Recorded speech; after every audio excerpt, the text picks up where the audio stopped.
Sculptor's block. There was a sculptor named Adriano who was considered one of the most gifted artists of his generation. He had produced breathtaking work in his 20s, pieces that made galleries stop and collectors weep. He had been celebrated, commissioned, praised. His future felt as bright and certain as anything can feel. And then, nothing. For 2 full years, Adriano could not create. He would stand in front of his materials, the stone, the clay, the tools he had used since childhood, and feel nothing but emptiness. The inspiration that had flowed so effortlessly before was simply gone. Vanished. As if someone had reached into his chest and removed the very thing that made him himself.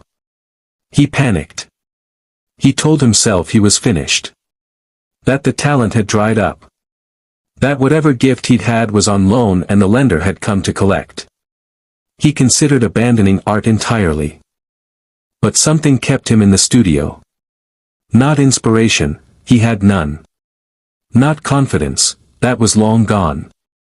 Just a stubborn, quiet, almost irrational refusal to walk away completely. And in that emptiness, in those 2 years of creative silence that felt like death, something was happening that Adriano could not see. He was being emptied of everything that was imitation so that something original could take its place. He was being stripped of the techniques he had borrowed, the styles he had copied, the influences that had shaped him, so that what was purely, authentically, irreducibly his could finally emerge. When the work came back, and it came back like a flood, it was unlike anything he had produced before. It was deeper. More honest. More powerful. Critics who had admired his early work were stunned by what they called a complete artistic transformation. Adriano called it something else. He called it the gift of the empty years. Because without the silence, there would have been no voice. Without the emptiness, there would have been no room for what was meant to come. And here is what I want you to take from Adriano's story. Your silence is not your ending. Your emptiness is not your verdict. It is the studio being prepared for your greatest work. The philosophy of the difficult season. The Stoics had a phrase, per aspera ad astra.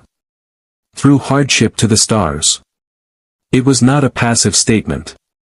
It was not a comforting platitude offered to make suffering feel prettier than it is. It was an honest, unflinching acknowledgement of a fundamental truth about how transformation works. You do not get to the stars by avoiding the difficulty. You get to the stars through it. Seneca, who understood suffering in a deeply personal way, having been